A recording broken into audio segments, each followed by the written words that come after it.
Ginawa ni Jeff ang abot ng kanyang makakaya. Sinubukan niyang puntahan itong si Jordan, gayong alam niya kung saan ito naroon.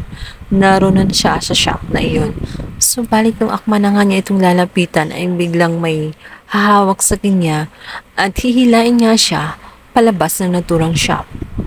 Doon naman ay makikita siya nitong si Jordan na tela kahawig ang lalaking pumapasok sa loob ng shop niya. Ngunit ang palabas na siya ay hindi na niya mahagilap itong si Jeff sapagkat isang kaibigan nga dati ni Leon na nagkagalit sa kanya ay siyang inutusan nga nitong si Shaira upang bayaran ito na ilayo itong si Jeff. Dahil hindi pwede na magkita sila nitong si Jordan. Dahil kung nagkataon ay mabibisto siya sa kanyang ginawa na kasamaan dito sa kanyang kapatid. Hindi mapalagay itong si Jordan matapos dumating nga itong si Shaira at sabihin na wala naman doon itong si Jeff.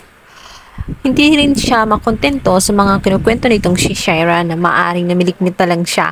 Kaya naman gusto niya makita sa CCTV footage. Subalit bago pa man sila pumunta doon ay nabayaran na ni Shaira ang naturang tao na naroon sa CCTV upang burahin ang part kung saan naroon itong si Jeff. Kaya walang choice itong si Jordan kundi maniwala na lamang dito kay Shaira. Sa pangyayaring iyon ay kakausapin nga nitong si Shaira ang kanyang inutusan. Ngunit mautak ang kanyang inutusan. Gusto nito na lakihan ang bayad. Kung hindi, ay hindi niya gagawin ang utos nitong si Shaira. Dahil tatablahin niya ito. Inofferan niya ito ng 100,000. Noong una ay ayaw nga ng kanyang inuutusan. Subalit, walang mangyayari. Ang gusto niya ay mawala na talaga itong si Jeff. Kaya naman, wala lang option itong si Shaira kundi sundin na lang ang kanyang inutusan.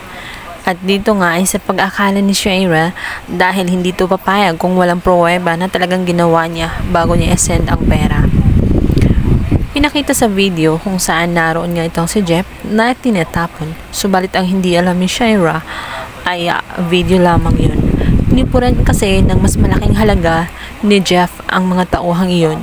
Kaya naman nakalabas ito ng hindi alam nitong si Shaira. At magugulat na lamang si Shaira dahil buong akala niya ay magiging masaya ang kanyang wedding.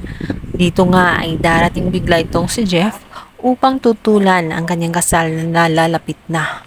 Hindi makakapayag si Jeff na ganoon na lamang basta-basta mangyari ang lahat.